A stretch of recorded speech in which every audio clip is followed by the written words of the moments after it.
या पार्टमध्ये आपण जो लॉ ऑफ इंडिपेंडंट असॉर्टमेंट आहे, लॉ ऑफ इंडिपेंडंट असॉर्टमेंट, काल मी त्या लॉ ऑफ इंडिपेंडंट असॉर्टमेंटची जी थेरी होती ती थेरी आणि जे स्टेटमेंट होतं ते स्टेटमेंट मी तुम्हाला समजून सांगितलं होतं. आज मी परत तो लॉ ऑफ इंडिपेंडंट असॉर्टमेंट जो आहे तो रिपीट करते आहे आणि त्याचं एक एक्झाम्पल घेऊन मी डायहायब्रिड क्रॉसचा पूर्ण एक्झाम्पल घेऊन तुम्हाला समजून सांगते. एक वेळा मी रिवाइज करून देते लॉ ऑफ इंडिपेंडंट असॉर्टमेंटचं जे स्टेटमेंट आहे. लॉ ऑफ इंडिपेंडंट असॉर्टमेंटचं हे स्टेटमेंट आहे. This is also called as Mendel's third law of inheritance. The law states that when hybrid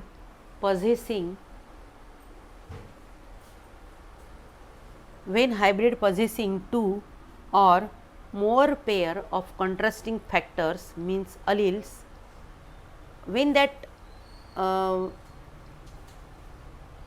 hybrid forms gametes, the factors in each pair segregate independently of the other pair. So this is the statement of this law of segregation. हे statement होतं जे आपण कालच discuss केलेलं आहे, पण या स्टेटमेंटचं जे एक्झाम्पल आहे ते एक्झाम्पल घेऊन आज पूर्ण हे स्टेटमेंट आपण समजून घेऊया. ठीक आहे. हे बघा, हे मी मोडते आहे.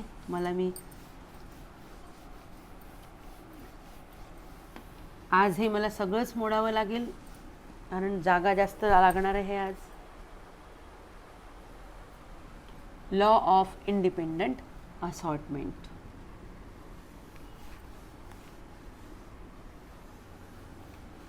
यासाठी आपल्याला एक डायहायब्रिड क्रॉस घ्यावा लागेल. डायहायब्रिड क्रॉसमध्ये दोन कॅरेक्टर कन्सिडर करूया. एक कॅरेक्टर आहे, पहिलं जे कॅरेक्टर आहे ते आहे फॉर्म और शेप ऑफ सीड. फॉर्म और शेप ऑफ सीड हे पहिलं कॅरेक्टर आहे. दुसरं जे कॅरेक्टर आहे जे मेंडलनी कन्सिडर केलं होतं याच्यासोबत ते आहे colour of seed. Form of seed पीमध्ये मेंडलला दोन प्रकारचे सीडचे फॉर्म्स आढळले होते. कोणते कोणते तर राऊंड आणि व्रिंकल्ड. राऊंड आणि व्रिंकल्ड. कलरमध्ये मेंडलला पीमध्ये दोन प्रकारच्या सीड्स आढळल्या होत्या, दोन कलर्सच्या. त्या होत्या येलो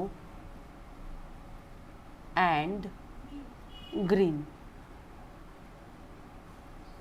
ही झाली एक पेअर आणि ही झाली दुसरी पेअर.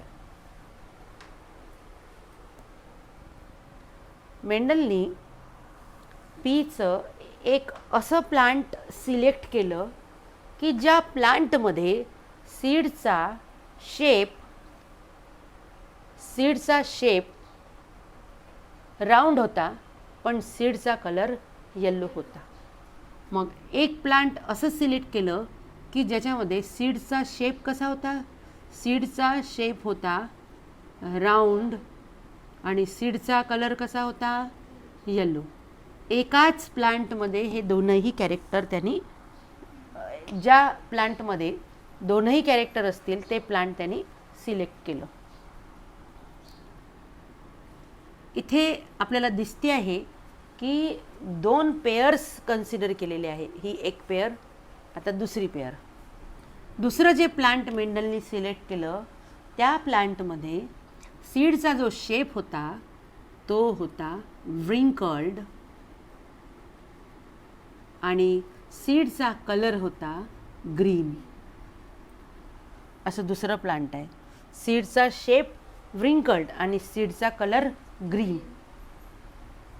दोन कॅरेक्टर कन्सिडर केले, फॉर्म और शेप ऑफ सीड, दुसरं कलर ऑफ सीड. हे दोन कॅरेक्टर त्यांनी कन्सिडर केले मेंडलनी आणि दोन कॅरेक्टर कन्सिडर करून क्रॉस केला.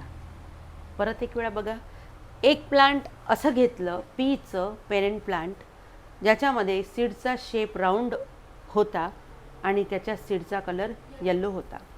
त्याच प्लांटचा क्रॉस त्यांनी अशा पी प्लांटसोबत केला की ज्या प्लांटमध्ये सीडचा शेप रिंकल्ड होता आणि सीडचा कलर ग्रीन होता. यामध्ये राऊंडसाठी जे जिनोटाइप्स आहेत ते आहेत कॅपिटल आर, कॅपिटल आर. येलोसाठी जे जिनोटाइप्स आहेत ते आहे कॅपिटल वाय, कॅपिटल वाय. व्रिंकल्डसाठी जे जिनोटाइप्स आहेत ते आहे स्मॉल आर, स्मॉल आर. आणि ग्रीनसाठी जे जिनोटाइप्स आहेत ते आहे स्मॉल वाय, स्मॉल वाय. यामध्ये हे झाले phenotypes. These are phenotypes and these are genotypes.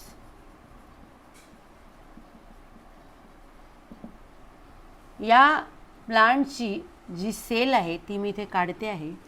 या प्लांटची सुद्धा सेल मी काढते आहे. प्रत्येक सेल अशीच राहणार आहे.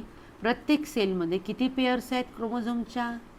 प्रत्येक सेलमध्ये क्रोमोझोम्सच्या 7 पेयर्स आहेत, 7 पेयर्स. पीमध्ये क्रोमोझोम नंबर किती आहे? Twice n is equal to 14 and n is equal to 7. पीमध्ये 14 क्रोमोझोम्स असतात. 14 क्रोमोझोम्स म्हणजे 7 पेयर्स असतात क्रोमोझोम्सच्या. जर आपण असं म्हणूया की हे अलिल्स आणि हे अलिल्स दोन वेगवेगळ्या क्रोमोझोम्सच्या पेअरवर आहेत, हे आणि हे सुद्धा वेगवेगळ्या क्रोमोझोम्सच्या पेअरवर आहेत. जर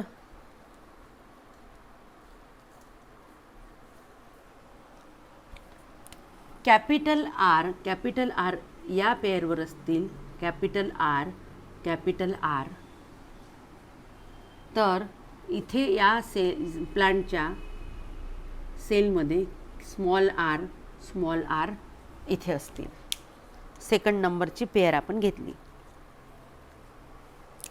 त्यानंतर जर इथे आपण म्हटलं की कॅपिटल वाय दिसत नाही आहे, बरोबर,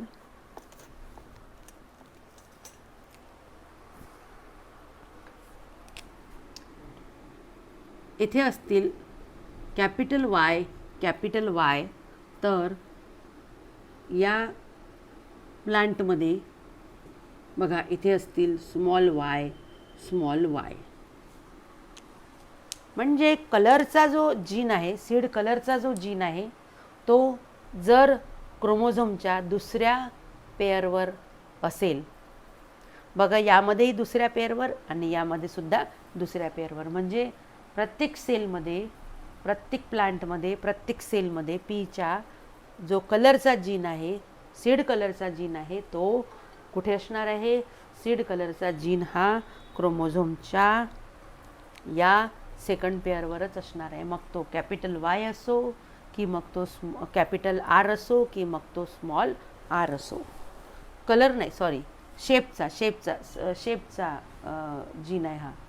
कॅपिटल आर कशासाठी घेतला आहे आपण? राऊंडसाठी. आणि स्मॉल आर कशासाठी घेतलेला आहे? व्रिंकल्डसाठी. शेप आहे तो. सीड शेपचा जीन सेकंड क्रोमोझोमवर आहे. बघा इथे कॅपिटल आर आणि याच्यामध्ये स्मॉल आर. त्यानंतर कलर ऑफ सीडचा जो जीन आहे तो जर चौथ्या पेअरवर असेल, ही कितवी पेअर आहे? फर्स्ट, सेकंड, थर्ड आणि फोर्थ. तर यामध्ये सुद्धा कलरचे जे जीन्स आहेत ते कितव्या पेअरवर आहेत? चौथ्या पेअरवर आहेत. म्हणजे याच्यामधून एक जे स्टेटमेंट आहे ते क्लिअर होत आहे की जे जीन्स आहे, प्रत्येक कॅरेक्टरला कंट्रोल करणारे जे जीन्स आहेत ते क्रोमोझोमच्या वेगवेगळ्या पेअर्सवर आहेत. हे झाले जिनोटाइप्स. त्यानंतरचा पार्ट आहे गॅमेट्स. गॅमेट्स फॉर्मेशनच्या वेळेस हे जे जीन्स आहेत हे एकमेकांपासून सेपरेट होतील. जर आता हे पेरेंट आहे, हे जेव्हा गॅमेट्स बनवतील तेव्हा बघा हे गॅमेट्स कसे बनतील. हे जे गॅमेट्स आहे, जर आपण गॅमेट्स म्हटलं तर मी इथे असे 2 दाखवलेले आहेत. गॅमेट्स हॅप्लॉइड असतात, मिओसिसनी तयार होतात. आणि किती गॅमेट्स तयार होतात एका वेळेस? 4. आपण इथे 2 दाखवले. या पेअरमधला एक क्रोमोझोम इकडे जाणार, एक क्रोमोझोम इकडे जाणार. या पेअरमधला एक क्रोमोझोम इकडे जाणार, एक क्रोमोझोम इकडे जाणार. मग इथे काय आलं? इथे आलं कॅपिटल आर, याच्यावर काय आलं? Capital R. त्याच्यानंतर हा जो तिसरा पेअरमधला एक क्रोमोझोम इकडे गेला, एक क्रोमोझोम इकडे गेला. चौथ्या पेअरमधला एक क्रोमोझोम इकडे गेला, एक क्रोमोझोम इकडे गेला. बघा हे जे अलिल्स आहेत हे एकमेकांपासून सेपरेट होत आहे. इथे कॅपिटल वाय आला, इथे सुद्धा काय आला? Capital Y. त्यानंतर हा याच्यामधला एक क्रोमोझोम इकडे गेला, एक क्रोमोझोम इकडे गेला. यामधला एक क्रोमोझोम इकडे, एक क्रोमोझोम इकडे. यामध्ये सुद्धा असंच झालं. तर या प्लांटनी जे पण गॅमेट्स बनवले, हे जे प्लांट आहे या प्लांटनी जे पण गॅमेट्स बनवले, प्रत्येक गॅमेटमध्ये काय येणार आहे? Capital R, capital Y. कशासाठी कॅपिटल आर, कॅपिटल वाय? तर राऊंडसाठी कॅपिटल आर हा जीन आहे आणि येल्लोसाठी कॅपिटल वाय हा जीन आहे. त्यानंतर याकडे या, इकडे या. हा प्लांट किंवा हे प्लांट जेव्हा गॅमेट्स बनवेल, यामध्ये सुद्धा असंच होणार आहे. क्रोमोझोम्सच्या ज्या पेअर्स आहेत, होमोलॉगस क्रोमोझोम्स आहेत, हे एका पेअरमधले जे 2 क्रोमोझोम्स आहे, 2 क्रोमोझोम्स स्ट्रक्चरली, जेनेटिकली, फंक्शनली सारखे असतात, म्हणून त्यांना काय म्हणतात? Homologous chromosome. दोन्हीवर जीन्स देखील सारखे असतात. बघा या पेअरमध्ये ही जी होमोलॉगस क्रोमोझोमची पेअर आहे, या पेअरमध्ये इकडे स्मॉल आर आहे, तर इकडे देखील स्मॉल आर आहे. म्हणजे सांगण्याचं तात्पर्य असं, तर या क्रोमोझोमवर कशाचा जीन आहे? शेपचा. तर याच्या दुसऱ्या या पेअरमधल्या दुसऱ्या क्रोमोझोमवर सुद्धा कशाचा जीन आहे? शेपचाच जीन आहे. यामध्ये सुद्धा सेपरेट होणार आहेत हे क्रोमोझोम्स एकमेकांपासून. क्रोमोझोम्स गॅमेट फॉर्मेशनच्या वेळेस काय होतात? एकमेकांपासून सेपरेट होतात आणि ते डिफरंट गॅमेटमध्ये एंटर होतात. इथे काय होणार आहे? इथे बघा, इथे स्मॉल आर आला, इथे सुद्धा काय येणार आहे? स्मॉल आर येणार आहे. इथे जर स्मॉल वाय आला, इथे स्मॉल वाय आला, इथे देखील काय येणार आहे? Small Y. म्हणजे हे जे प्लांट आहे, हे प्लांट जेव्हा गॅमेट्स बनवेल, प्रत्येक गॅमेटमध्ये काय येणार आहे? तर शेपसाठी स्मॉल आर आणि कलरसाठी स्मॉल वाय. दुसरी कुठलीही प्रॉबॅबिलिटी नाही. मग आता F1 जनरेशनच्या वेळेस काय होणार आहे? F1 जनरेशनच्या वेळेस फर्टिलायझेशन होणार. फर्टिलायझेशन म्हणजे जर आपण याला मेल कन्सिडर केलं, याला फिमेल कन्सिडर केलं, तर मेल गॅमेट आणि फिमेल गॅमेटचं फ्युजन होणार. यामध्ये मेंडलनी क्रॉस पॉलिनेशन घडवून आणलं होतं, आर्टिफिशियल क्रॉस पॉलिनेशन. तर एका प्लांटचे मेल गॅमेट्स आणि दुसऱ्या प्लांटचे फिमेल गॅमेट्स. इथे काय कॉम्बिनेशन येणार आहे? Capital R, small R, capital Y, small Y. This is F1 generation, first filial generation और फर्स्ट हायब्रिड जनरेशन. F1 जनरेशनमध्ये काय आलेलं आहे? Capital R, small R, capital Y, small Y. हे जे F1 जनरेशनमध्ये जेवढे पण प्लांट्स मिळतील त्या सगळ्यांचे फिनोटाइप्स काय असतील? तर त्या सगळ्यांचे फिनोटाइप्स असतील राऊंड येल्लो. Round yellow. खालचं दिसत नाही आहे मॅडम. राऊंड येल्लो इथे लिहिते आहे. हा कॅपिटल आर, कॅपिटल वाय, हा स्मॉल आर, हा small Y, capital R, capital Y, capital R small Y. हा एक गॅमिट आहे, हा दुसरा गॅमिट आहे. बघा कॅपिटल आर कॅपिटल वाय हा झाला एक गॅमिट, इथे दिसतंय तुम्हाला सगळ्यांना. आणि स्मॉल वाय हा झाला दुसरा गॅमिट. हे दोनही गॅमिट फर्टिलायझेशनच्या वेळेस फ्यूज होतील आणि काय मिळेल कॉम्बिनेशन झायगोटमध्ये? कॅपिटल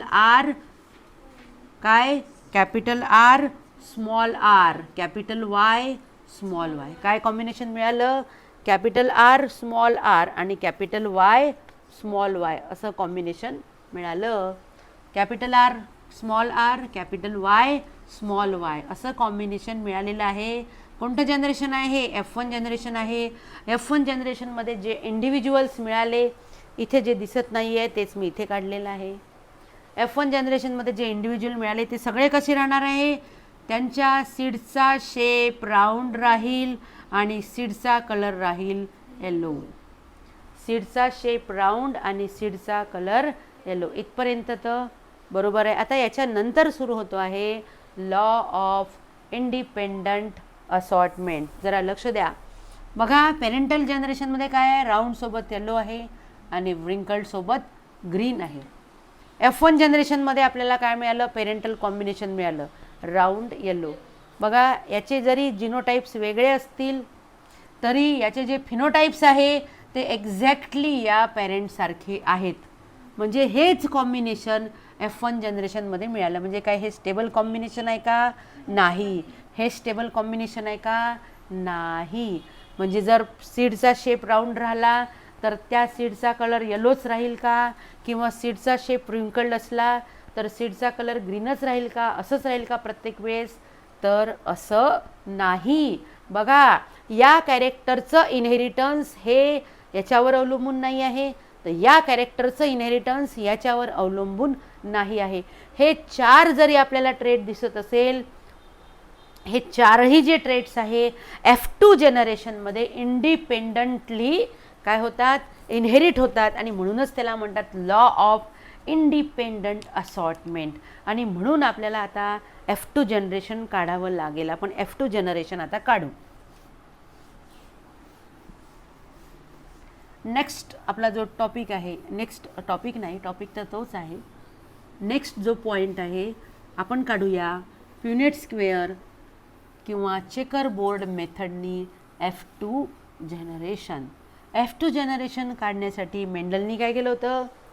मेंडलनी F1 जनरेशनमध्ये जे प्लांट्स मिळाले त्यांच्यामध्ये सेल्फ पॉलिनेशन केलं होतं. F1 जनरेशनमध्ये कोणते प्लांट मिळाले? F1 जनरेशनमध्ये मिळाला round yellow into round yellow, सगळे सारखेच प्लांट मिळाले राऊंड येलो. याच्यामध्ये सेल्फ पॉलिनेशन करायचं आहे म्हणजे तेच प्लांट मेल गॅमिट बनवेल आणि तेच प्लांट काय बनवेल? फिमेल गॅमिट बनवेल. याचे जिनोटाइप्स काय आहे? Capital R small R, capital Y small Y. याचे जिनोटाइप्स काय आहे? तेच आहेत, capital R small R, capital Y small Y. बघूया आता हे जे आहे हे प्लांट किती प्रकारचे गॅमिट्स बनवेल? 4 प्रकारचे गॅमिट्स बनवेल. 4 प्रकारचे गॅमिट्स. आता 4 प्रकारचे गॅमिट्स कसे? Capital R, capital Y, capital R small Y, small R capital Y, small R small Y. Plant एकच आहे, 2 वेगवेगळे का लिहिलेले आहे? मग मी एकच प्लांट आहे. सेल्फ पॉलिनेशनसाठी 2 प्लांट्स लागतात का? नाही, एकच प्लांट लागतं.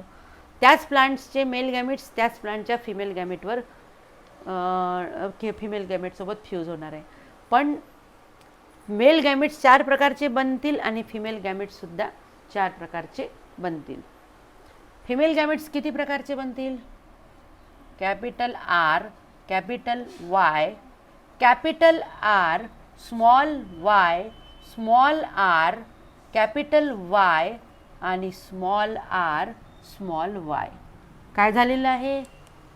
हे जे गॅमिट्स फॉर्मेशन जेव्हा झालं, गॅमिट्स फॉर्मेशनच्या वेळेस सगळे जे अलिल्स आहेत सगळे एकमेकांपासून काय झाले, सेपरेट झाले आणि वेगवेगळ्या गॅमिट्समध्ये काय झाले, ते एंटर झाले इंडिपेंडंटली. या आरपासून हा कॅपिटल आरपासून स्मॉल आर सेपरेट झाला, कॅपिटल वायपासून स्मॉल वाय सेपरेट झाला. इथे कॅपिटल आर सोबत इथे काय आहे, कॅपिटल आर सोबत कॅपिटल वाय आहे, स्मॉल आर सोबत स्मॉल वाय आहे. आता हे गॅमिट्स आहे, दिसतंय सगळ्यांना. याला आपण लिहू गॅमिट्स. हे आहे, इथे लिहू आपण सेल्फिंग ऑफ F1. काय होतं इथे, F1 जनरेशनमध्ये सेल्फ पॉलिनेशन होत आहे. F2 जनरेशन जी काढायची आहे, प्युनिट स्क्वेअर आपण नंतर काढू. आता आपण म्हटलं होतं की यांचं जे कॉम्बिनेशन आहे, हे जे गॅमिट्स आहे, गॅमिट्सचं जे कॉम्बिनेशन आहे ते कॉम्बिनेशन कसं होणार, रँडमली. जर हा आपण असं म्हटलं की हे मेल गॅमिट्स आहेत आणि जर हे फिमेल गॅमिट्स आहेत, तर बघूया. ह्याला राऊंड अप करून टाकू. युनिट स्क्वेअर आपण नंतर ड्रॉ करू. जर या मेल गॅमिटनी या फिमेल गॅमिटला फर्टिलाइज केलं, करू शकतो, तर झायगोटमध्ये कॉम्बिनेशन काय येणार, capital R capital R capital Y capital Y. हा मेल गॅमिट जो आहे, हा मेल गॅमिट यालाही फर्टिलाइज करू शकतो, यालाही फर्टिलाइज करू शकतो, यालाही फर्टिलाइज करू शकतो. हा मेल गॅमिट सुद्धा याला याला याला याला चारहीला फर्टिलाइज करू शकतो. हा मेल गॅमिट सुद्धा याला कंबाईन होऊ शकतो, या फिमेल गॅमिटला कंबाईन होऊ शकतो, या फिमेल गॅमिटला कंबाईन होऊ शकतो, या फिमेल गॅमिटला कंबाईन होऊ शकतो. हा मेल गॅमिटसुद्धा याच्यासोबत कंबाईन होऊ शकतो, याच्यासोबत कंबाईन होऊ शकतो, याच्यासोबत कंबाईन होऊ शकतो, याच्यासोबत कंबाईन होऊ शकतो. म्हणजे अशा प्रकारे आपल्याला 16 कॉम्बिनेशन्स मिळतील. किती कॉम्बिनेशन्स मिळतील आपल्याला, 16. हे जे कॉम्बिनेशन्स आहेत, F2 जनरेशन आहे, ही F2 जनरेशन आपण प्युनेट स्क्वेअरने काढू. हा प्युनेट स्क्वेअर आहे.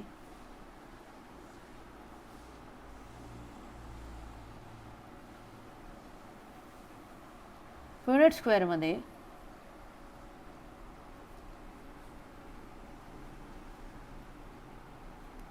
इकडे आपण मेल गॅमिट्स घेतली आणि इकडे घेतली आपण फिमेल गॅमिट्स. 1 2 3 4. इथे देखील 1 2 3 4. मेल गॅमिट्स किती प्रकारचे, 4 प्रकारचे. Capital R capital Y capital R small Y small R capital Y small R small Y.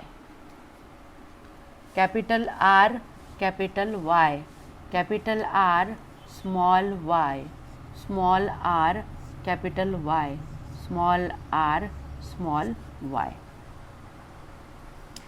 या मेल गॅमिटनी या फिमेल गॅमिटला फर्टिलाइज केलं तर, जसं या मेल गॅमिटनी या फिमेल गॅमिटला फर्टिलाइज केलं तर काय कॉम्बिनेशन येणार झायगोटमध्ये, capital R capital R capital Y capital Y. Yellow round. या मेल गॅमिटनी या फिमेल गॅमिटला फर्टिलाइज केलं तर काय कॉम्बिनेशन येणार झायगोटमध्ये, capital R capital Y small Y. Same yellow round. या मेल गॅमिटनी या फिमेल गॅमिटला फर्टिलाइज केलं तर काय कॉम्बिनेशन येणार झायगोटमध्ये, capital R small R capital Y capital Y. इथे देखील काय येणार आहे, येलो राऊंड. या मेल गॅमेटनी या फिमेल गॅमेटला फर्टिलाइज केलं तर झायगोटमध्ये कॉम्बिनेशन काय येणार आहे, capital R small R capital Y small Y. काय येणार आहे ते, येलो राऊंड. या मेल गॅमेटनी, आता हा मेल गॅमेट आला, या मेल गॅमेटनी या फिमेल गॅमेटला फर्टिलाइज केलं तर काय येणार combination, capital R capital Y small Y. पुन्हा तेच येणार आहे, येलो राऊंड. या मेल गॅमेटनी या फिमेल गॅमेटला फर्टिलाइज केलं तर झायगोटमध्ये combination capital R small Y Y. इथे काय येणार आहे, कॅपिटल आर कशासाठी आहे, कॅपिटल आर आहे राऊंडसाठी. आपण एक इकडे असं केलेलं आहे, आपण असं घ्यायला पाहिजे होतं. आपण इथे राऊंड येलो, मी उलट घेतलं, राऊंड येलो. इथे सुद्धा राऊंड येलो, इथे सुद्धा राऊंड येलो, राऊंड येलो. पण कॅपिटल आर राऊंडसाठी आणि स्मॉल वाय कशासाठी आहे, ग्रीनसाठी. स्मॉल वाय कशासाठी आहे, ग्रीनसाठी. इथे आलेलं आहे कॉम्बिनेशन झायगोटमध्ये, काय आलेलं आहे इथे, राऊंड ग्रीन. काय आलं इथे, राऊंड ग्रीन. या मेल गॅमेटनी जर या फिमेल गॅमेटला फर्टिलाइज केलं तर कॉम्बिनेशन काय येणार, capital R small R capital Y small Y, round yellow. या मेल गॅमेटनी या फिमेल गॅमेटला फर्टिलाइज केलं तर capital R small Y small Y. काय येतं इथे, राऊंड ग्रीन. इथे येणार राऊंड ग्रीन. पुन्हा बघूया, हा मेल गॅमेट आहे आणि हे आता 4 प्रकारचे फिमेल गॅमेट. या मेल गॅमेटनी या फिमेल गॅमेटला फर्टिलाइज केलं, कॅपिटल आर कॅपिटल वाय नाही, कॅपिटल आर स्मॉल आर आहे, sorry, capital R small R. इथे राऊंड येलो. इथे काय येणार आहे बेटा, capital R capital Y small Y. Same parental combination येत आहे, राऊंड येलो. इथे small R capital Y small R capital Y small R म्हणजेच काय, व्रिंकल्ड. आणि कॅपिटल वाय म्हणजे काय, yellow wrinkled.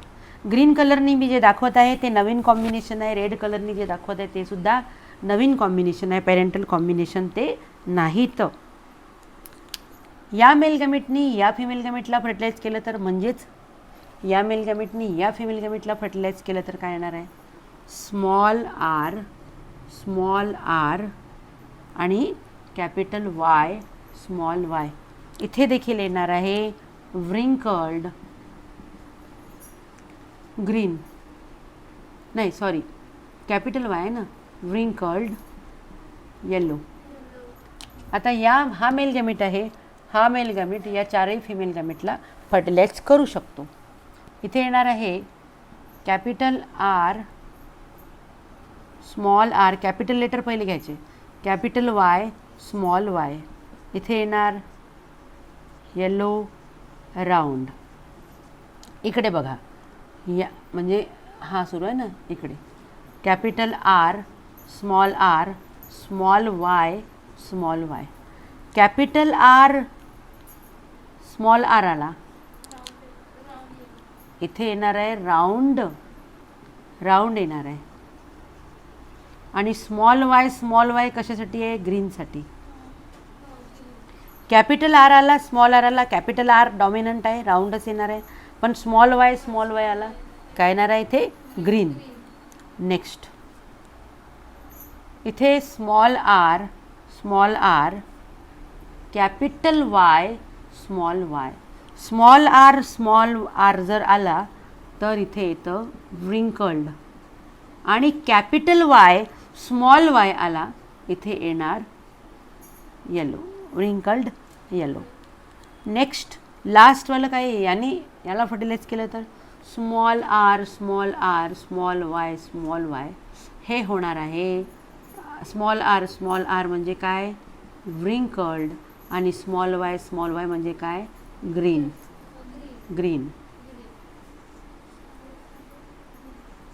Small Y green.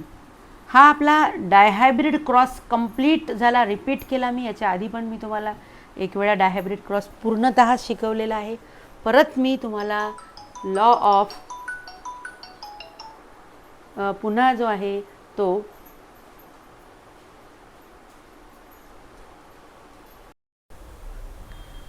इथे आपल्याला 4 प्रकारचे कॉम्बिनेशन्स मिळाले.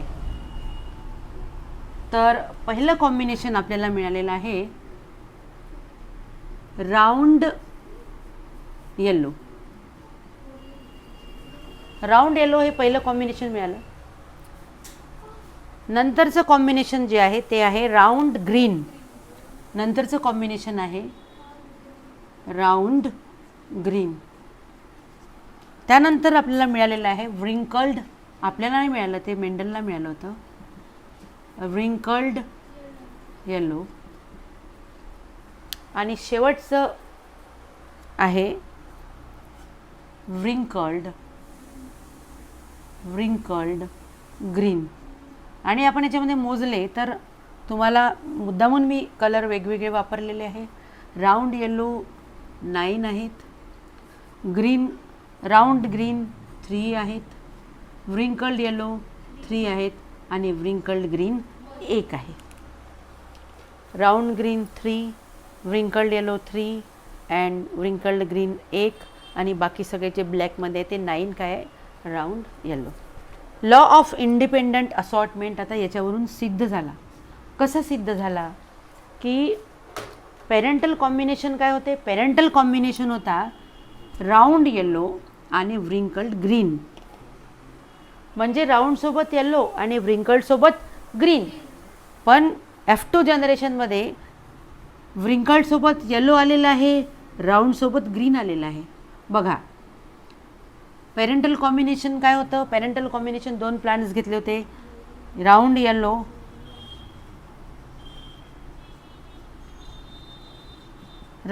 आणि काय घेतला होता? राऊंड येलो आणि व्रिंकल्ड ग्रीन. बरोबर आहे.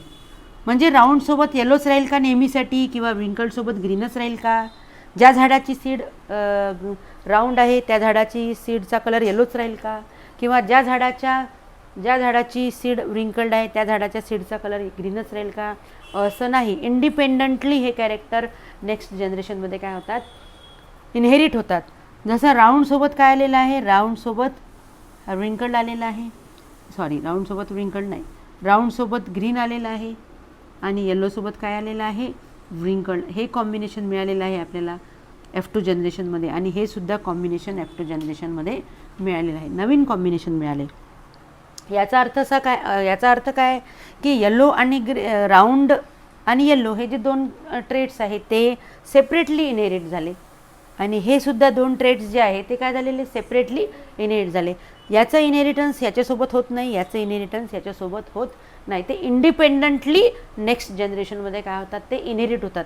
आणि म्हणूनच जर ते इंडिपेंडंटली इनहेरिट झाले नसते तर हे राऊंड ग्रीन आणि व्रिंकल्ड येलो हे कॉम्बिनेशन्स F2 जनरेशनमध्ये आपल्याला मिळाले नसते.